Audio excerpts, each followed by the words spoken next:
You know you have to listen to me. We have to go. No, All right. I don't care. Come on, you have to go. Come on.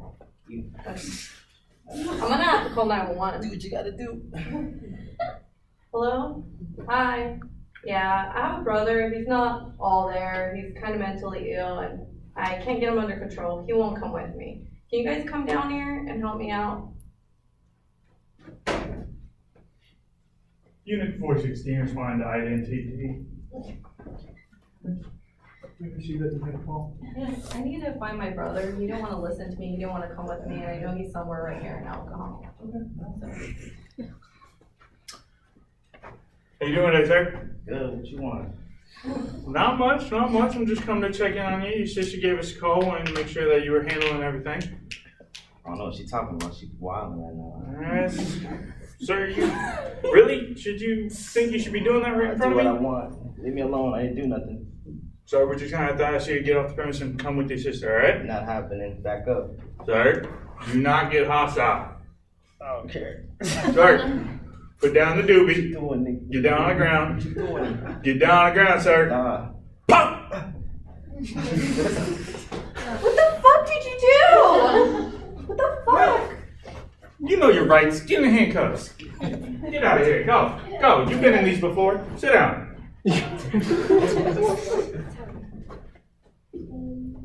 Imagine this was you. Would you think, or better yet, your relative of the police?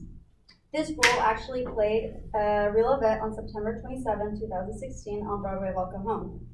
Would you think the cops were only doing their job, or was this personal?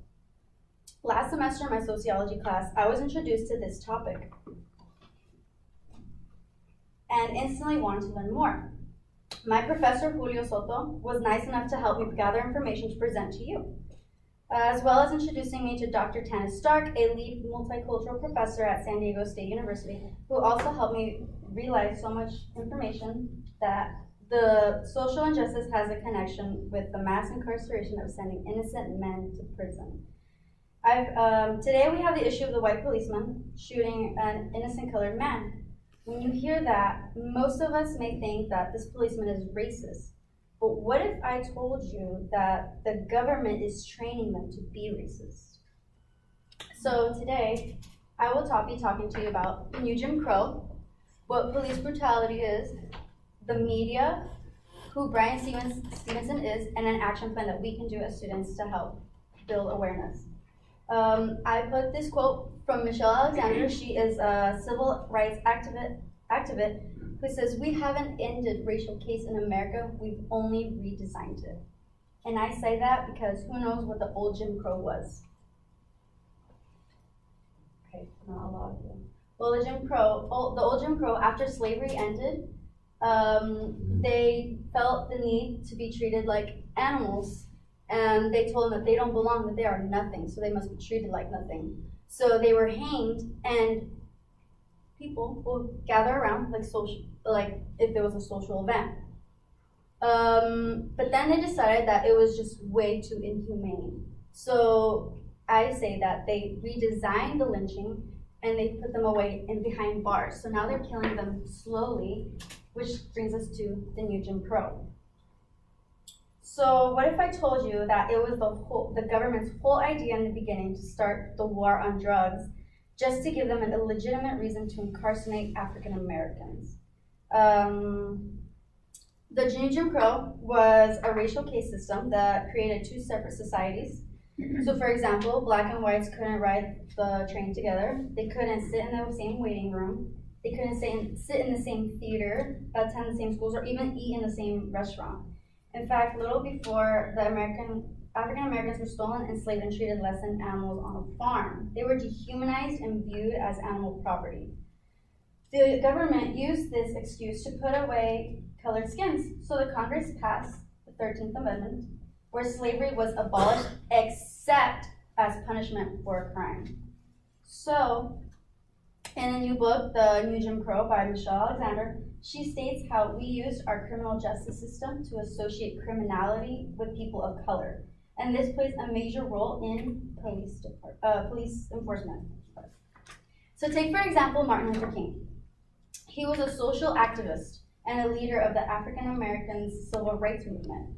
He states in his letter to Birmingham jail that injustice anywhere is a threat to injustice everywhere. So even in his time, the law didn't apply for people of color because there was no equality.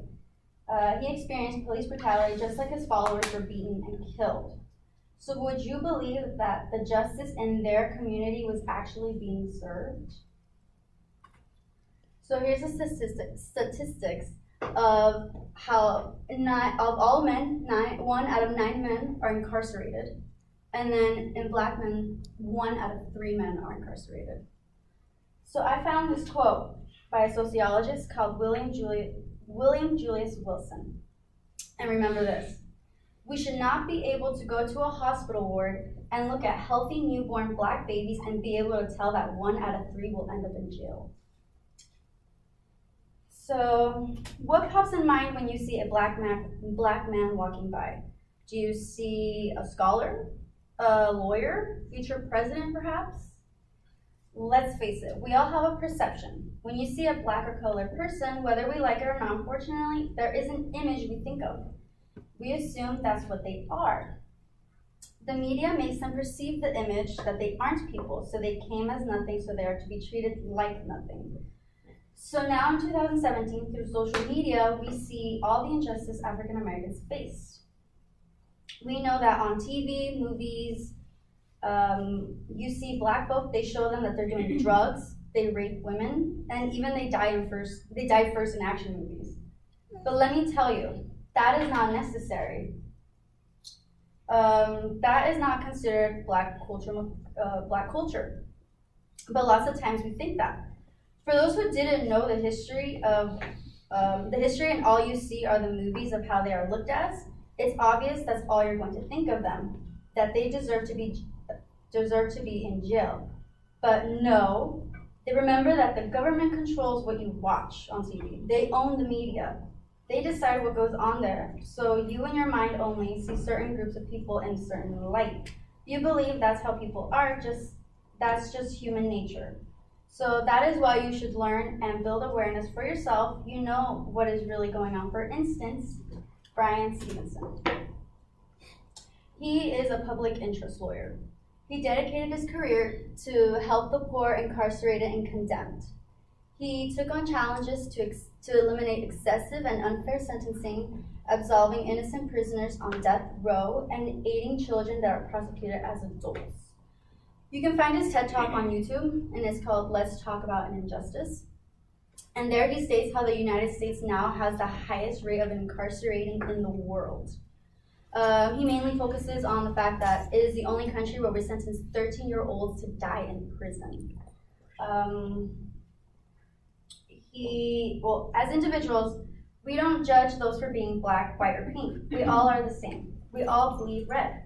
We don't get to choose what we are born into. So he understands most of us believe that you get incarcerated for a reason. You have committed a crime, so you must pay for it. But ask yourself, do people deserve to die for a crime they committed? He made a remarkable point with the question, do we deserve to kill? So take the example of Bryan Stevenson. He represents children on death row. So making mistakes is part of their nature. So they don't really think about their consequences when they make a mistake. So would you think that they should die for their mistakes?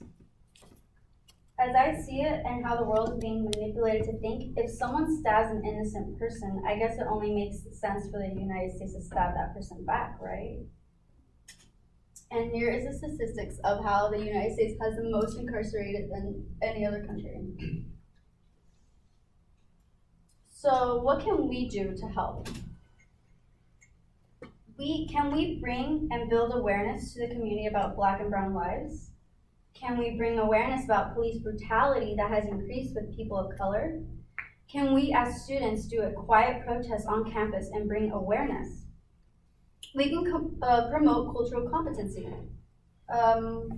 We can join Black Lives Matter organization here in San Diego, and it's also nationwide. All it is a petition to stand up to social injustice and the mass incarceration of police brutality. And also, this ribbon is actually stands for them, and it actually means to go against police brutality.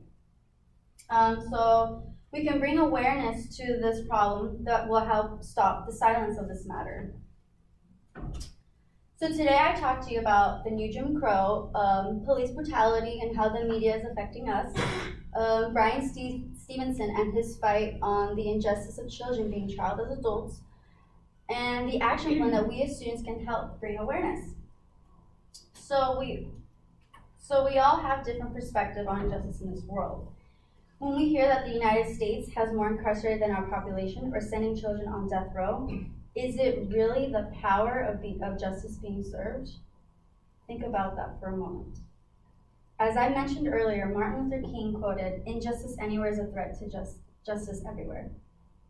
I agree with this because any bad happening somewhere will have its negative effects on all the good that's trying to take place. So we all deserve to be treated fairly and equally. Whatever affects one directly, it affects all indirectly. Change starts with us, or with people beginning with us.